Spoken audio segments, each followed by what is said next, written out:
all of this is perspective.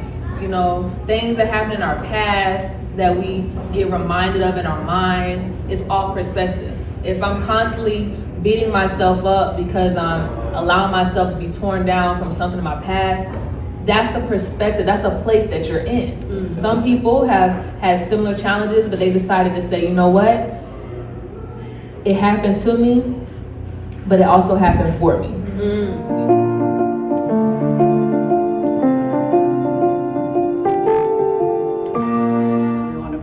Advocating for the other formerly incarcerated women, like parental rights and health care, okay, racial justice, like why are the jails filled with black and brown people, right? So we got a lot of campaigns going on. And so that's basically what I do. I could talk to you forever, you know, about Why Not Prosper, but that's my mission, my purpose, and I'm so grateful that I know what it is, and he gives me his anointing. Yes. To walk it out and to support women coming behind me. Yes. Okay, so this next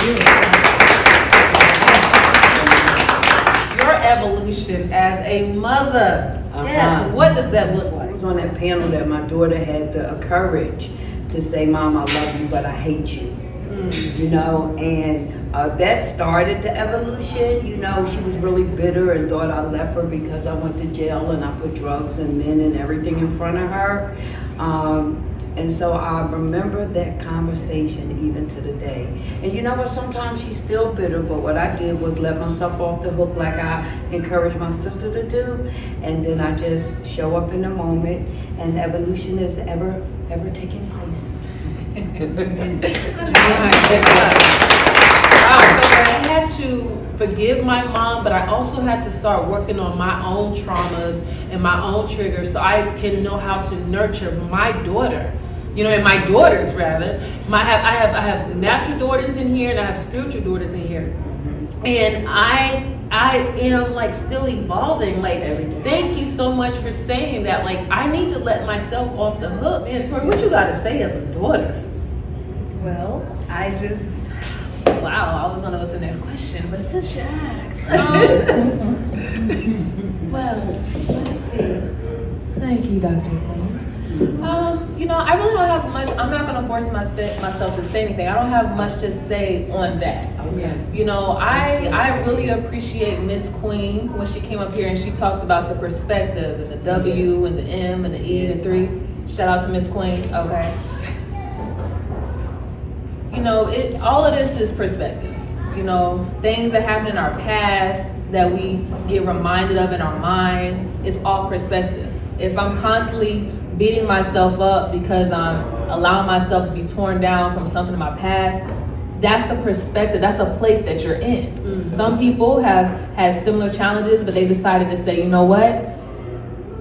It happened to me, but it also happened for me. You know, I feel even this platform itself, this platform didn't come about because me and my mom been skipping through the tulips all 27 years of my life. This platform came about because of my experience as a child and my experience as a young woman. I wanted to take my pain and turn it into purpose. I wanted to take my pain and regain my power, okay? So I don't really have much to say because I didn't live that. I didn't live a mother being married to a man who abused me. I didn't live the drugs and the jail, but I appreciate your perspective, and I honor whatever you ladies feel like you have to do to free yourself. You know, that's always been my prayer for my mother, for God to free her from any torment that I wasn't aware of, that maybe I heard about or read in a book or she shared with me, but to free her so she can evolve into the best version of herself, not for me as her daughter, but just for her as a woman. You know, because as she evolves into the best version of herself, automatically she's going to pour in good into me. Automatically she's going to be able to reciprocate good to whomever, you know. So I don't have much to say on that, but I appreciate you sharing it. I have chills. Okay, so next question: how did the challenges you face as a single mother impact you and your daughter's relationship? Know about singleness, you know, the drugs had took over. That was my number one deal. And unfortunately, I missed all my children, a lot of their childhood. You know, I really did. Like, I can't remember her first walk or them first eating. I was high. My aunt had them. So, you know, I'm really in the here and now with them right now. That's what's really important to me now. It all comes down to, you know, what we want to experience as mother-daughter, Yes. you know. And it's another piece, I don't know if it's going to come up in the question, but now my mom fell and broke her hip last week. And so I was very bitter with my mom because, you know, my abuse, where were you at when all of this was happening? So now I got an opportunity to heal that because I got to take care of her and help her walk. I mean, God is just a whole full circle. So I don't want to deviate off the question because it was about singleness, and it was just me and God all the time. So I probably never was single, but the other variable shone so bright that I didn't even recognize I was single, if that makes sense. It makes a lot of And I sense. know it's about building relationships with our children, with our mother, being mothering, but most of that is really just being able to be okay with who I am. And in those moments, like I give you an example, I was taking my mom to her appointment for her hip, and she wanted a cigarette, and I was like, Mom, I'm not stopping to buy no cigarette. Stop asking me. And let me tell you something, I want a cigarette. And she cussed. And then I just drove right past the Wawa. And then I went home and I, you know, processed for a second. And then the next day I went back and I took all the heat and the judgment off of the situation. And I said, listen, let me tell you about boundaries. I'm setting some with you. I said, I'll do whatever you want me to do to help you, but you're not going to handle me like that.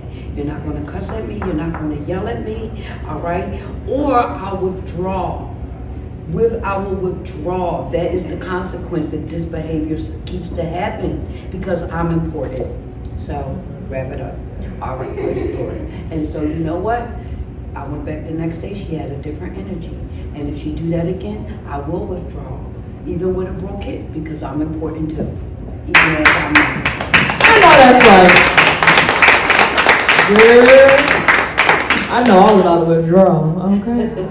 I just thank God for giving each and every one of you the power to stand in your authority.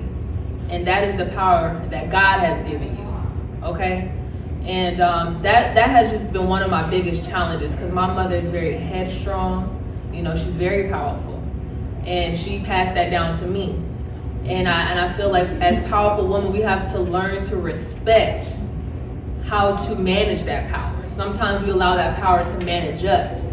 And now we're somewhere, this is not what we intended, you know? So I just appreciate you sharing that because that has been a journey for my mother and I, you know,